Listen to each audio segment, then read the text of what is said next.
गुंबद गरीब नवाज का दुनिया मिटा ना सकी, क्योंकि वो किसी फानी मजहब के मानने वाले नहीं है। वो जिंदा मजहब इस्लाम के अलम बरदारी करने वाली जात का नाम मोइनुद्दीन अजमेरी है। इसलिए मजहब भी जिंदा है, मोइनुद्दीन भी जिंदा है। बगदाद के दूल्हा का गुंबद मुस्कुरा रहा है, क्योंकि वो जिंदा मजहब के मानने वाले हैं। इसलिए मजहब भी जिंदा है, महबूबे सुभानी का गुंबद भी जिंदा है। कुतुबुद्दीन बख्तियारे काकी का मजार उनके गुंबद मौजूद है, महबूबे इलाही का गुंबद मौजूद है। पूरी दुनिया में यहाँ तक कि साहब जहाँ से इस्लाम दुश्मनी की बीजें डाली गई, अमेरिका का सर्वे किया गया। अभी रात की रिपोर्टिंग में पढ़ रहा था हजरत, इस वक्त अमेरिका जैसी जमीन पर जो पूरी दुनिया में इस्लाम दुश्मनी में नंबर 1 पर है, वहाँ भी 7,000 से ज्यादा मस्जिदें मौजूद हैं। 40 लाख से ज्यादा कलमा पढ़ने वाला मुसलमान मौजूद है, क्योंकि दुनिया मिट सकती है, ये दुनिया मिट सकते हैं। ना नबी का प्यार मिट सकता है, ना नबी के गुलाम मिट सकते हैं। माशाअल्लाह। नारे तकबीर, नारे रिसालत, नारे रिसालत, फैज़ाने वाहिदी कॉन्फ्रेंस, मशरक़े आला हज़रत,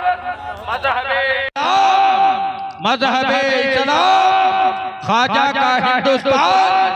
नारे तकबीर, नारे रिसालत। से अजमेर तक बगैर जूता चप्पल के पियादों का एक लश्कर चलता था, जिसमें कभी 30,000 कभी 35,000 दीवाने होते थे। गरीब नवाज सरकार के दरबार में जाने के लिए अपने सरों पर गुलाबों के टोलियों को रखकर, चादरें रख करके और चांदी और सोने का चराग लेकर के दिल्ली से पैदल अजमेर मोहल्ला की सरजमीन पर दरबारे गरीब नवाज में हाजिरी देने के लिए ना तो मनाकिब के अशार पढ़ते हुए पैदल जाते थे दिल्ली से, क्योंकि सबसे पहले गरीब नवाज सरकार हिंदुस्तान में जो आए पेशावर के इलाके से होते हुए जो है कराची की तरफ से, तो आपका पहला वरूद जो हुआ वो दिल्ली ही है। दिल्ली से गरीब नवाज सरकार अजमेर गए, और दिल्ली से चले अजमेर पहुंचने से पहले तक तकरीबन 30 लाख लोगों ने इस्लाम का कलमा पढ़ लिया। दिल्ली से अजमेर पहुंचने तक 30 लाख से ज्यादा लोगों ने इस्लाम का कलमा पढ़ लिया था। तो वो पैदल लश्कर दिल्ली से अजमेर की तरफ जाता था, और ये दौर जलालुद्दीन अकबर का था, शाहजहां का दौर था। उस दौर में जहाँ की आज भी शाहजहानी मस्जिद वहाँ मौजूद है, आलमगीरी मस्जिद वहाँ मौजूद है, बड़ी डेग छोटी डेग जो बादशाहों का नजराना वहाँ रखा हुआ है, ये सारी चीजें, वो सोने का कलश, वो मुस्कुराता गुंबद, ये बड़े बड़े शहंशाह जिनके एक इशारे पर कश्मीर की कन्याकुमारी से लेकर के अफगानिस्तान के बॉर्डर तक लोग थर थर कांपते थे, वो अगर कहीं पगड़ी रखकर चौखट पे सर रगड़ देते थे तो वो चौखट सुल्तानुल हिंद गरीब नवाज का था। वो चौखट सुल्तानुल हिंद गरीब नवाज के उसूल और याद रखें हजरत, हमें यहाँ पर यहाँ से बचने की फिक्र नहीं करनी है। बहुत अच्छा है। इससे तो हमें बेनियाज करके रखा गया, हमेशा बेनियाज करके रखा गया। कोई भी दौर की तारीख उठाकर देख लीजिए, हमें यहाँ पर यहाँ से बचने की फिक्र नहीं करनी है, बल्कि चलने की फिक्र करनी है। हमें बचने की फिक्र नहीं करनी, चलने की फिक्र करनी। अगर हम यहाँ चलने में कामयाब हो गए यानी अपना सफर कामयाबी के साथ जारी रखे और तैयारी जहां की होनी थी वहां की तैयारी करने में कामयाब हो गए। तो एक उसूल और याद रखें, बचा नहीं जाता है, बचा लिया जाता है। बचा नहीं जाता है, बचा लिया जाता है। जो बचने की खुद फिक्र करे उसका फिर अल्लाह रसूल से ताल्लुक नहीं हो सकता। जो खुद अपनी जात के बचने की फिक्र में लग जाए उसका फिर अल्लाह रसूल से सही मानों में ताल्लुक नहीं हो सकता। तुम मोहब्बत में बदर में उतर जाओ, फरिश्तों को भेजकर बचा लिया जाएगा। तो तुम्हें बचने की फिक्र नहीं करनी है, चलने की फिक्र करनी है। अपनी मर्जी से तुम्हें ये सब करने की जरूरत नहीं है, क्योंकि तुम्हारे जिम्मे जो काम दिया गया है वो काम करो। ला खौफुन अलैहिम का मुज़्दा तो वो सुनाएगा, तुम्हें नहीं करना। तुम्हें इस दुनिया में काम करना है। तुम अपने उसूल पर रहो, ज़ाब्ते पर रहो। जो कानून तुम्हें दिया गया उस कानून के तहत रहो। जो निगरानी तुम्हें दी गई है उसके अंदर रहो। जो सिक्योरिटी तुम्हें दी गई है तुम उसकी खिलाफ वर्जी न करो। ये सारे उसूल तुम अपनाते हुए चलते रहो तो तुम्हें अलग से फिक्र की जरूरत नहीं है। अगर गरीब नवाज ने महबूबियत का हक अदा कर दिया तो ला खौफुन का जुमला फिर उनके लिए उतर गया।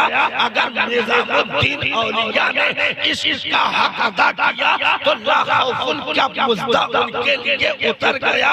इसलिए 50 राजाओं की ताकतें भी मोइनुद्दीन अजमेरी को कटोरे में सागर को गुलाम बनाने से रोक न सकी और 90 लाख के दिलों में दीन का कलमा पहुंचाने से कोई माई का लाल रोक नहीं सका। क्योंकि मोइनुद्दीन अगर अपने बचने की फिक्र करते तो मार दिए जाते।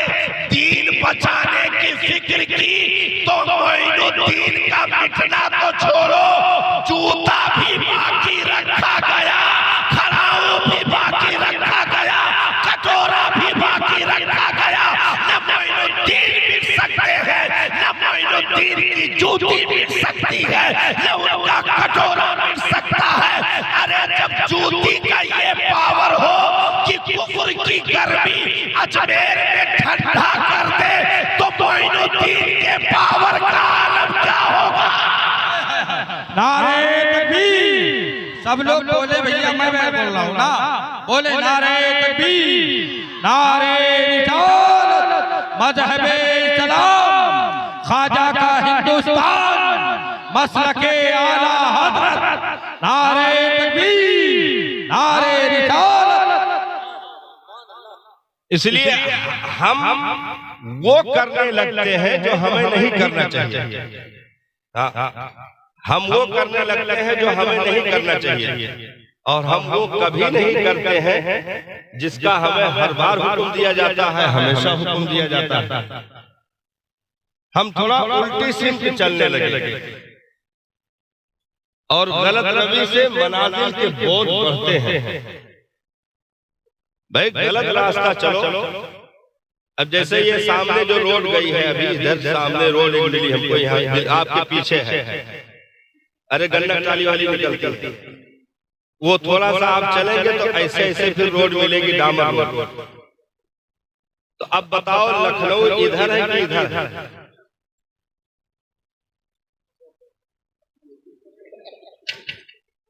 अब बस सभी हमारी गाड़ी में बैठ के चलो, हम बताए कहाँ है लखनऊ। यस बताओ दो भाई। ये रोड जो पीछे है ये ऐसे गई है और सामने जो रोड है वो ऐसे है।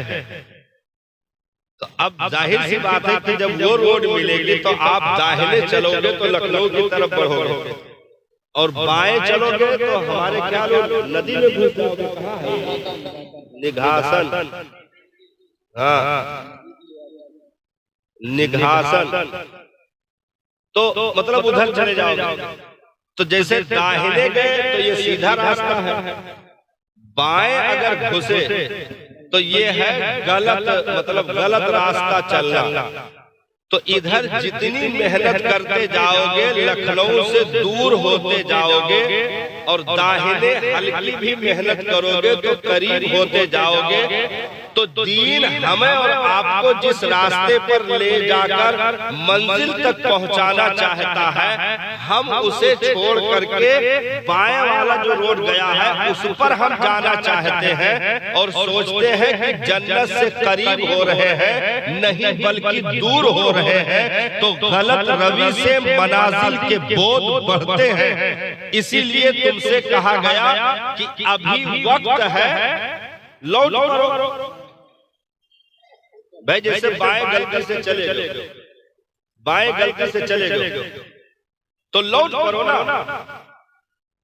तो जो भी 10, 50, 150, 500 कदम की जो गलती हुई है वो डिलीट हो जाएगी और फिर से मंजिल की तरफ चलना शुरू कर दोगे। लेकिन अब ये कहो कि 60 साल तक तुम चलते रहो और जो मौत के फरिश्ता आवे तो कहो अब हम लौटा चाहिए थे, तो कहिए नहीं 2 कदम और चलो, अब ना लौटो। अब पहुंच गए जहां पहुंचा चाहत रहो। तो हम उल्टा काम कर रहे हैं, उल्टा काम। दीन जब कहता है सो जाओ तो हम जागते हैं, और दीन जब कहता है जाग जाओ तो हम खूब कचर के हलंगियों से अंदरों से पैरों से गुठलिया के लेट गए थे कि तन को हिसाब में अजान के आवाज लगा। तो दीन जब कहता है अस्सलातु खैरुम मिनन नौम,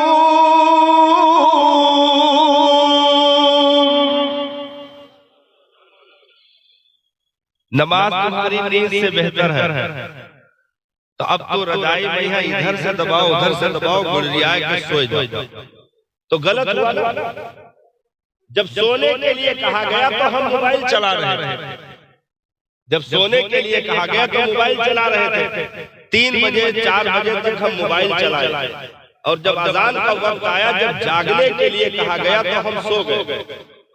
तो अब दीन ने जब उठने के लिए कहा तो हम सोते रहे, दीन ने जब काम करने के लिए कहा तो हम आराम करते रहे, और जब आराम के लिए कहा तो हम फालतू वक्त जाया करते रहे। तो ये गलत दिशा में हमारा सफर जा रहा है, गलत दिशा में।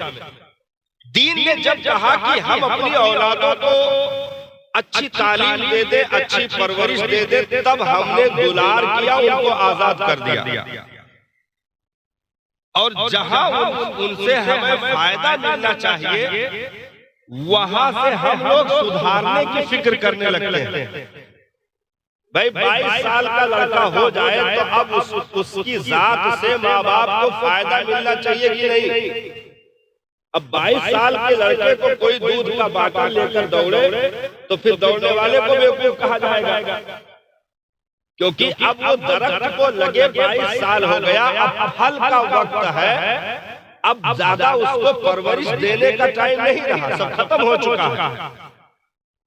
तो जिस उम्र में हमें इल्म देना चाहिए, अदब देना चाहिए, उस उम्र में हम लाड प्यार और आजादी दे देते हैं, और जहां हमें फल मिलना चाहिए वहां से हम सुधारना चाहते हैं। और कब सुधारने की फिक्र होती है? 22 साल का हो गया, निकाह कर दिया, जो भी सिस्टम था सब हो गया, सारा कुछ हो गया, बीवी भी आ गई, 1-2 महीना आगरे का लड्डू चलता रहा, 1-2 महीने के बाद हकीकत हाल से वाकिफ हुए। अब इनको पता चला कि बेटा तो हमारे कब्जे में नहीं है। अब इनको पता चला काहे से कि वो शाम के देखो तो मोटरसाइकिल पर बैठा है, बीवी को लिए जा रहा है, सुबह देखो तो बैठा है लिए जा रहा है, ससुराल में रोजाना वो ईद उल फित्र मना रहा है। हाँ, एक महीना ससुराल में लड़के टिक गए, उसका बाप लेने के लिए गया, तब वो लौट के आया। अब ये मौलाना के पास दौड़े कि हजरत अब जो है कुछ सिस्टम बनाओ, तावीज बनाओ, अदब मिल जाए, अब सुधर जाए।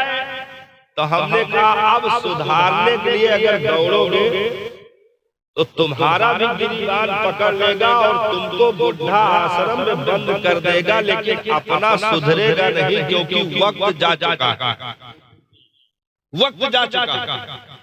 तो जिस काम को हमें टाइम पर करने का हुक्म था, हम टाइम गवा देते हैं और बे टाइम हम काम करना चाहते हैं, तो सोचते हैं कि आखिर असर क्यों नहीं हो रहा है। अब मौलाना तावीज भी दे रहे हैं, उसमें भी असर नहीं दिख रहा है। कुरान खानी खत्मे कादरिया करवा रहे हैं, उसमें भी कुछ मामला नहीं दिख रहा है, क्योंकि वक्त निकल चुका है। एक साहब कहने लगे कि हमारा तो कुरान खानी पर से अकीदे उठ गया, कहा हमारे बाप बीमार थे, हमने कुरान खानी करवाया लेकिन बचे नहीं, खत्म हो गए। तो हमने कहा चुपान रहा हिया, कुरान पढ़े वाले तो मरीन जाते, तो हर बाप तो पढ़बो नहीं करेंगे भाई। जेकरे लिए सूरह यासीन पढ़ा जाता है वो मर जाता है, जे पढ़ा था वो मर जाता है। तो उससे मौत से और तिलावत से कौन मसला है, उसका अपना अलग टाइम है।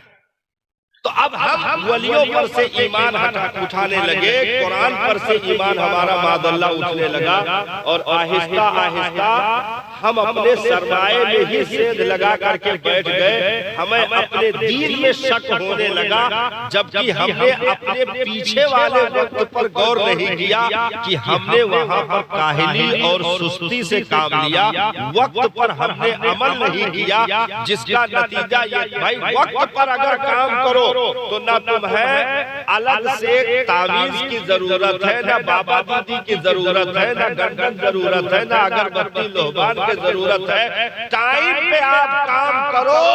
तो जैसे आज मौलाना इरशाद ने टाइम पर काम किया, तो एक बेटे को कौम का इमाम बनाने में कामयाब हो गए। ये वक्त पे काम हुआ है। यही अगर 22 साल के बाद करते तो वो 10 साल तक रखता, तब भी याद ना हो पाता, वो जहन मोटा हो चुका होता। तब कहते कि अब मदरसे में असर नहीं रहा, कुरान में असर नहीं रहा। नहीं, कुरान में तो वो असर है कि अगर दर्दे दिल से तुम पढ़ लो तो माँ के पेट में भी वो बच्चे के कलेजे में उतर कर माँ के पेट में उसे 14 पारे और 18 पारे का हाफिज कर देता है। कुरान में इतना असर मौजूद है, लेकिन शर्त यह है कि वक्त पर काम किया जाए। हम बेवक्त सारा काम करके फिर असर ढूंढते हैं। हम तकरीर कर रहे हैं इंशाअल्लाह, ये कुछ बैकग्राउंड है जो हम आपको दे रहे हैं, तकरीर हम कर रहे हैं। बेवक्त काम कहते नहीं, वक्त पर काफी है कतरा आबे खुश हंगाम का। वक्त पर काफी है कतरा आबे खुश हंगाम का। जैसे इस वक्त कौन सीजन चल रहा है, फसल के हिसाब से कौन सा सीजन चल रहा है? हमारे ख्याल इस वक्त धान की बुवाई हो रही है। उल्टा है क्या? इतना बढ़िया याद है कि गेहूं का लुकमा ना दिया पड़ा है, तुरंत सब गेहूं कहेंगे। हाँ, तुरंत गेहूं कहेंगे। हाँ, और तो जैसे ये दुनिया वाली चीजों को जबरदस्त याद किए हो, इससे कहीं ज्यादा अगर दीन की चीजों को याद कर लो तो दुआ मांगी नहीं जाती है, बल्कि अता किया जाता है। मांगने से कहीं ज्यादा अपने अमल को अगर दुरुस्त कर लो तो फिर दस्ते सवाल उठाना भी नहीं पड़ेगा, और उधर से अताओं की बदलियां तुम्हारे ऊपर बरसना शुरू हो जाएगी। तो इस वक्त गेहूं का समय चल रहा है। तो अभी जैसे खेत की जुताई हुई, नमी है तो ठीक है, नहीं है तो फिर पानी मारा जा रहा है, मुलायम किया जा रहा है, जुताई हो रही है, ठीक है, चल रहा है। अब गेहूं हो जाए तो अब जरूरत है कि मतलब सब देखा था बादल की तरफ के बरस जाए तो मजा आ जाए, बिल्कुल एकदम मामला एकदम कगार पर आएगा, लेकिन नहीं बरसा। आपने ईमेल चलाया, जैसे तैसे भर दिया इधर खर्चा करके, और इतना बड़ा हो गया। अब उसमें हल्की हल्की बाली निकल आई। तो अब ये था कि एक पानी खाली पाया जाए तो एकदम बिल्कुल जवानी मिल जाए, लेकिन नहीं बरसा। जब गेहूं पाक के बिल्कुल खनखनाए लगा तो यस वर्षा की बहती। तो अब सारे किसान खुश होंगे, फातिहा कराएंगे कि रोएंगे? गेहूं पका बिल्कुल एकदम खनखना रहा है, बिल्कुल खनखना रहा है, और सब दुआ कर रहे थे कि 2-4 दिन और निकला रहा है, तेज धूप रहा है, तो यही भैया दवा दिया जाए। तो बढ़िया गेहूं निकले जबरदस्त, लेकिन बजाय धूप के जबरदस्त बादल उठा, यस वर्षा की बह चला। तो अब गेहूं घर में जाए के बजाय दोबारा फिर जामा खड़ा रहा। तो वक्त पर काफी है कतरा आबे खुश हंगाम, बेवक्त वर्षा मीह तो पानी किस काम का, इसलिए कर जवानी में इबादत काहिली अच्छी नहीं, जब बुढ़ापा आ गया तो बात कुछ बनती नहीं। भाई जवानी में जो सजदा, जो इबादत का जो जायका है वो बुढ़ापे में मिलेगा। बुढ़ापे में दांत शहीद हो गए, घुटने कमजोर हो गए, रीढ़ की हड्डी झुक गई और आंखों की बीनाई चली गई। अब बराबर लाठी के सहारे भी खड़े नहीं रह पाते हैं, तो अब कौन तो अब ना उठ रहा है, मतलब वो सारा जेसीबी का सिस्टम खराब है। सारा जेसीबी का सिस्टम खराब है, ना कहीं उठ रहा है, ना ही पकड़ रहा है, ना झुक रहा है, और दांत सब शहीद है। तो पहले ही कुरान सही नहीं पढ़ पा रहा था, अब तो दांत का सहारा भी छूट गया, तो अब तो और कुरान गलत पढ़ रहा है। तो ऐसी इबादत किस काम की होगी? अरे ये जवानी जिसके ताल्लुक से मेरे करीम आका ने इरशाद फरमाया, वशाबुल अशरा फी ताअतिल्लाह। बोलो सुभान अल्लाह। सरकार ने इरशाद फरमाया, मुबारकबाद के लायक है वो जवान जिसने अपनी जवानी रब की इताअत में गुजार दी। उस जवान को मेरे करीम आका ने मुबारकबादी अता फरमाई, इरशाद फरमाया, जो अपनी भरी जवानी में मस्जिद का कबूतर बन के रहा, उस जवान को मुबारकबाद दिया जाए। तो वक्त पर अगर काम किया जाए साहब, तो कहीं बाबा दीदी के चक्कर में आने की जरूरत नहीं पड़ेगी। कोई कड़े छड़े वाला जाहिल आपको अपना मुरीद नहीं बना पाएगा, बल्कि घर में बेटी कुरान खोलेगी, रब की रहमतें बरसेगी। तो और एक चीज याद रखें, हम तकरीर कर रहे हैं, एक चीज और याद रखें कि जैसे हम और आपका मामला यह है कि भाई सब रोजी रोटी से जुड़ना चाहते हैं। माँ बाप की ये तमन्ना होती है कि जल्दी जल्दी बच्चा जवान हो जाए और उससे कुछ बेनिफिट मिलना शुरू हो जाए, तो कम उम्री में ही माँ बाप उसको पीओपी लाइन में डाल देते हैं, मैकेनिकल लाइन में डाल देते हैं, या कोई भी काम उसे बहुत ज्यादा अगर सिस्टम गड़बड़ रहा तो कहो पंचरें बनाने के लिए बैठा। तो अब वो बैठ गया। माँ बाप सोचते हैं कि जल्दी जल्दी कम से कम 200-400 के आदमी बने, कुछ कमाए के दिए तो लोन मिर्चा का इंतजाम बने। हमने कहा रोजियां ऐसे तलाश नहीं की जाती, रोजियां ऐसे तलाश नहीं की जाती जैसे तुम कर रहे हो। जिस उम्र में उसे देना चाहिए आप मांग रहे हो, तो गोया आप उसके ऊपर जुल्म कर रहे हो। गोया आप उसके ऊपर जुल्म कर रहे हो। भाई जैसे कोई दूध पीते बच्चे से जबरदस्ती कहे दूध के बाटल सिरहाने रखा है, अपने मर्जी से चुप उठाए लियो पियो, ना उठाए पाओ तो भूखल मरो, हमसे कोनो मतलब नहीं, लो नजदीक ना उठा सकत हो, तो अब ये जुल्म है, क्योंकि अभी उसकी वो उम्र नहीं है कि वो बाटल खुद से उठाए, तो ये जुल्म है। तो जिस उम्र में काम नहीं बल्कि उसे सीखने की उम्र है, कुछ हासिल करने की उम्र है, अभी कमाने की उम्र नहीं है, तो ये नहीं कि गवर्नमेंट ने ये पाबंदी लगा दी कि जो छोटे बच्चे हैं उनसे काम नहीं लिया जाए तो हम चोरी छुपे करें, नहीं, गवर्नमेंट तो आज बनी है। दीने इस्लाम ने बहुत पहले पाबंदी लगाई, दीन इस्लाम ने बहुत पहले ये पाबंदी लगाई कि बालिग होने से पहले तक तुम बाप बनने का हक अदा कर दो। बच्चों के बालिग होने से पहले तुम माँ और बाप दोनों का हक अदा कर दो। तो ये हक की अदायगी कितने साल होगी? बहुत ज्यादा बनेगी तो 14-15 साल,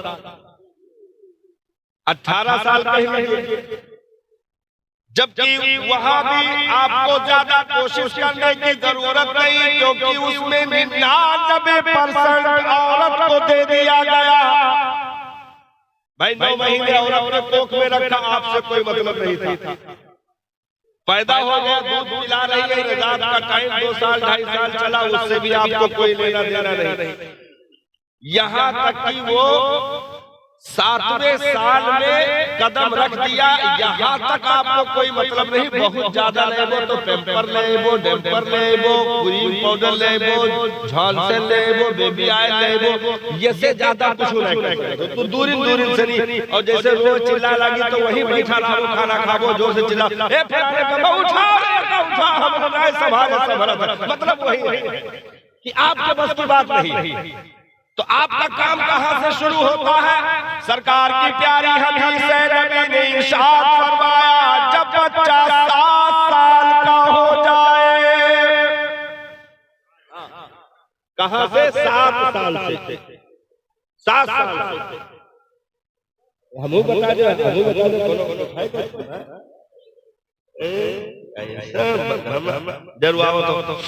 तो 7 साल, कितना नबी ने फरमाया? 7 साल। तो अब गोया कि 7वां साल जो लगा है उससे पहले तक वक्त ये बाप के मेहनत का नहीं है, वो एक माँ की जिम्मेदारी थी, उसने निभा दिया। अब बाप को कितना टाइम देना है? सरकार ने इरशाद फरमाया 3 साल। आपको ज्यादा टाइम नहीं देना, बहुत ज्यादा मेहनत की जरूरत नहीं है, 3 साल सिर्फ देना, यानी 7 साल में, 7वें साल में जब कदम रखे आपका बच्चा तो उसे सजदे का हुक्म किया जाए, साथ में उसका तरीका भी सिखाया जाए, सजदे का हुक्म कर दिया जाए 7 साल में। और जब 10 साल का हो जाए तो अगर काहिली करे तो उसे सख्ती के साथ उस अमल को करवाया जाए, यानी टोटल 3 साल बना। इरशाद फरमाया गया तुम 3 साल उसे दे दो, अगर वो तुम्हें 60 साल ना दे तब कहेगा। तुम सिर्फ 3 साल उसे दे दो मेहनत का, और अपनी जिंदगी का वो 60-70 साल तुम्हारे हवाले न कर दे तो बताना। तो 3 साल मेहनत का, और फल उम्र भर खाने का टाइम होता है, फल उम्र भर खाने का टाइम होता है, लेकिन हम वो 3 साल नहीं देना चाहते। अब जैसे जितने बच्चे यहाँ बैठे हैं, इनमें से अगर जायजा लिया जाए तो शायद किसी बच्चे को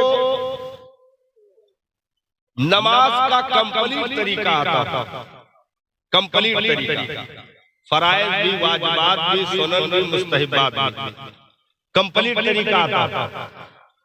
अब उसके लिए क्या करना पड़ेगा? कंप्लीट तरीका आ जाए तो कंप्लीट तरीका उसे देने के लिए आपको कुछ नहीं करना, आप खाली बाप बने रहो, वक्त पर उसे मौलाना इरशाद के पास या आपके जो करीब मदरसा है उसके हवाले दें। इंग्लिश भी जरूरी, हिंदी भी जरूरी, कंप्यूटर भी जरूरी, तो इंग्लिश मीडियम स्कूल भी पकड़ के रखो। अब आप चाहो 7 साल की उम्र में हम पीओपी घोटना सिखाएं तो ये बच्चे पर जुल्म है। आप चाहो 7 साल का बच्चा हमारा पंचर बनाए और 100-200 रुपया पर डे कमा करके दे तो ये बच्चे पर जुल्म है। आप बाप बन के नहीं बल्कि एक जालिम बन के खड़े हो, एक जालिम बन के खड़े हो तो उसके उम्र और उसके जो है हासिल करने का जो वक्त था उस पर तुम खुद पैसे कमाने की हवस और लालच लेकर के खड़े हो गए और नन्ही उम्र में बच्चों को दुनियावी कामों में डाल करके उन्हें अंगूठा टेक बना दिया कि वो जब निकाह का मौसम आया तो निकाह फार्म पर अंगूठा लगाने पर मजबूर थे। सगे बाप के जनाजे पर गूंगे खड़े थे, जनाजे की दुआ तक याद नहीं थी, तो वो सिर्फ बेटे से नहीं बल्कि माँ से बेटी के ताल्लुक सारा सवाल कसरत से माँ से पूछा जाएगा, बेटे के ताल्लुक से बाप से पूछा जाएगा, माँ बाप को उनके ताल्लुक से जवाब देना पड़ेगा कि तुमने ये बताओ इन्हें क्या दिया, कौन सा ऐसा अमल दिया जिसकी बुनियाद पर इन्होंने दीन हासिल किया कि नहीं, कौन सा तरीका दिया कि इनके खाते में सजदा नहीं आया, इबादत नहीं आई, तो ये माँ बाप को जवाब देना पड़ेगा क्योंकि रब ने इरशाद फरमाया या अय्युहल्लज़ीना आमनू कू अनफुसकुम व अहलीकुम नारा। ईमान वालों, अपने आप को भी अपने बाल बच्चों को भी जहन्नम से बचाओ, अपने आप को भी अपने बाल बच्चों को भी जहन्नम से बचाओ। ये हमारी और आपकी जिम्मेदारी है। अब यहाँ से एक तकरीर शुरू होने जा रही है, यहाँ से एक तकरीर हजरत शुरू होने जा रही है। अगर इन लोगों ने आज सुनने का हक अदा कर दिया तो फिर इंशाअल्लाह ये मिंबर फिर आज के लिए उलमा की मोहब्बत यादगार पल होगा मौलाना इरशाद साहब के लिए। सुनते हैं कि महशर में सिर्फ उनकी रसाई है, गर उनकी रसाई है लो जब तो बनाई है। तो ये आएगा इंशाअल्लाह, कुछ देर के बाद आएगा, भागना नहीं। बहुत ज्यादा वक्त हो जाए तो हजरत माइक का कनेक्शन कटवा दीजिएगा तो हम समझ जाएंगे कि वक्त पूरा हो गया। यहाँ से गुफ्तगू होने जा रही है, बहुत ज्यादा देर नहीं, बस कम टाइम में कुछ काम की बातें और हो जाए इंशाअल्लाह। यहाँ से गुफ्तगू एक चीज बुनियादी आप हजरात ये समझें कि दुनिया में अगर सारी कौमों की निगाह किसी की नस्ल पर और अकीदे और मजहब पर अगर है तो वो वाहिद कौम मुस्लिम है पूरी दुनिया की। और इसमें बहुत तेजी के साथ यहूदो नसारा ने हाथ धोया। यहूदो नसारा तो मुसलमानों के जानी दुश्मन हर दौर में रहे। पैगंबर को जहर देने से लेकर के 1857 हिंदुस्तान के गद्र तक 22,000 से जायद उलमा के गर्दनों में फंदे डालने तक की जलील हरकतें, स्कीमें ये इस कौम के साथ यहूदो नसारा की हर दौर में जारी रही। यहूदो नसारा की हर दौर में जारी रही। अच्छा, ये कौम क्योंकि रब जिसे रखे उसे कौन चखे, रब जिसे रखे उसे कौन चखे। ये तो नबी के बद्र के मैदान की दुआओं का नतीजा है कि इतनी साजिशें होने के बाद भी ये उम्मत बढ़ती जा रही है, फैलती फलती फूलती जा रही है। वजह सिर्फ यही है कि नबी ने एक दुआ की थी इस उम्मत के लिए, और आज भी नबी की दुआएं इस उम्मत के साथ हैं कि मेरे मालिक एक नन्हा सा घोंसला मैंने चंद कंकर पत्थर चुन करके बनाए हैं, अगर आज ये नशेमन खाकिस्तर कर दिया गया तो फिर कयामत तक इस जमीन पर तेरा नाम लेने वाला कोई नहीं होगा। तो मेरे परवरदिगार इस छोटे से घोंसले को यानी 313 की तादाद जो हम लेकर खड़े हैं वो 313 की तादाद नहीं थी साहब, बल्कि कयामत तक के उम्मत की ज़ुर्रियत गोया वहाँ मौजूद थी, खड़ी थी, जो गिनती में 313 में आ रहे थे। बाकी कयामत तक वो अलमे इस्लाम को लेकर चलने वालों के साथ वहाँ खड़ी थी। इसलिए नबी ने कहा इन्हें बचा लो, तो नबी ने बचाने की दुआ की और रब ने बचाया। और कुरान में इरशाद भी फरमाया कि ऐ महबूब क्या मैंने फरिश्तों को नहीं भेजा। 5,000 का जिक्र है, बिखमसती आलाफि मिनल मलाइका, 5,000 का जिक्र है और भेजा और हिफाजत की। तो ये सिर्फ नबी ने ये नहीं कहा था कि सिर्फ बद्र में बचा ले, बाकी फिर सिक्योरिटी उठा ले, हिफाजत उठा ले, नहीं। नबी की दुआ हमारे बचने की कयामत तक के लिए है, नबी की दुआ, क्योंकि दीन को कयामत तक चलना है, तो उसूले कुरान को कयामत तक जाना है, शरीयत के कानून को कयामत तक जाना है। तो ये कयामत तक उम्मत भी चलने वाली है भाई। कुरान अकेले थोड़ा जाएगा, उम्मत साथ चलेगी तब कयामत तक कुरान जाएगा।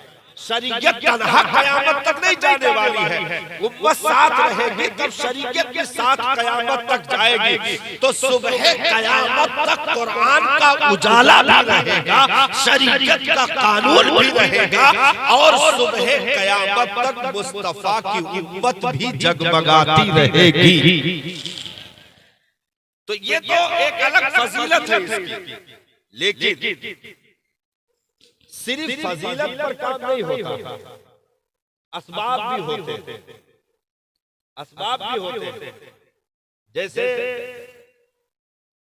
फजीलत ये है कि कुरान की हिफाजत, ये हकीकत है, फजीलत ये है, हकीकत ये है कि कुरान की हिफाजत रब ने दस्ते कुदरत में ले रखी है, दस्ते कुदरत में ले रखी है कि मेरा रब उसकी हिफाजत फरमाने वाला, कुरान की हिफाजत रब फरमाने वाला। लेकिन अगर मस्जिद में नीचे हो तो ऊपर रखने की आपकी हमारी जिम्मेदारी, जुज़दान में लपेटने की आपकी हमारी जिम्मेदारी, घर में आग लगे तो उसे निकाल कर बचाने की हमारी और आपकी जिम्मेदारी। तो कुरान जो एक असल चीज है उसके हिफाजत की जिम्मा तो दस्ते कुदरत में है, लेकिन असबाब ये है कि तुम किस काम के लिए यहाँ आए हो, तुम अपनी जिम्मेदारियां निभाते हो कि नहीं निभाते हो।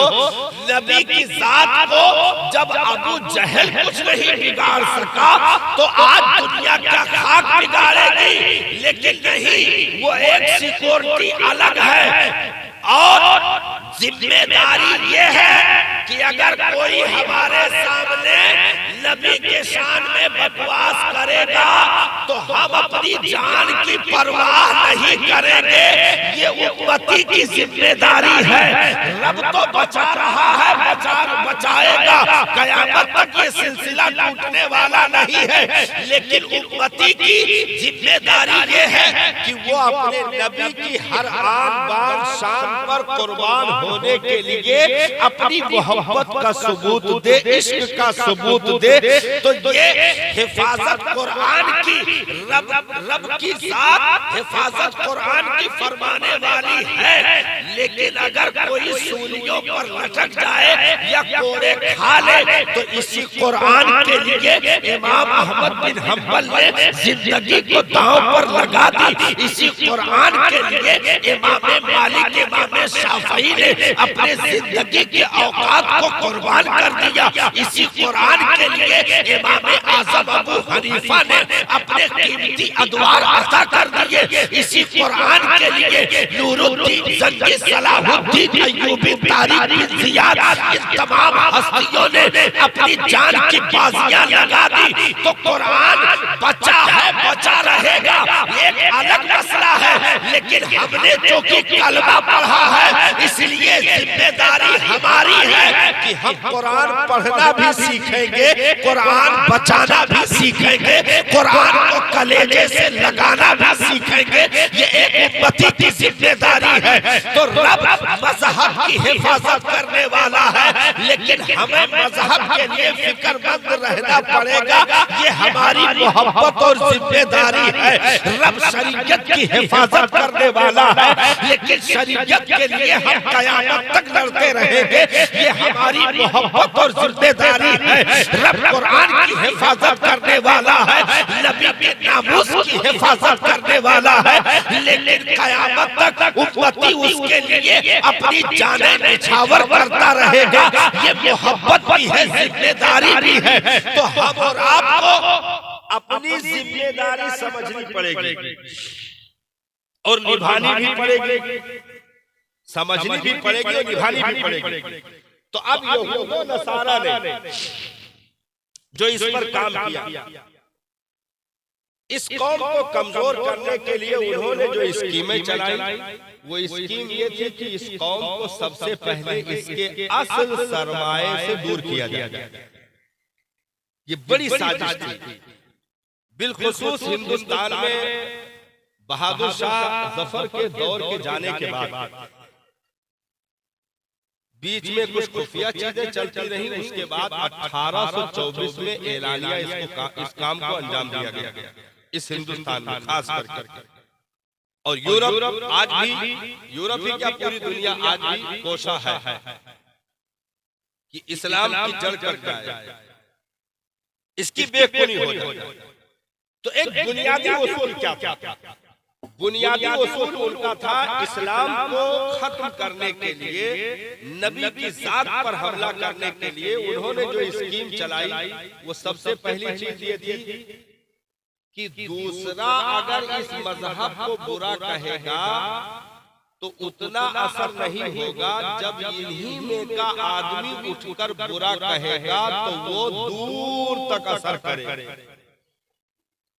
तो उन्होंने दाढ़ी का भी सहारा लिया, टोपी का भी सहारा लिया, कुर्तामा पैजामा का भी सहारा लिया, कुर्तामा पैजामा का सहारा लिया, और उसमें वो कामयाब हुए।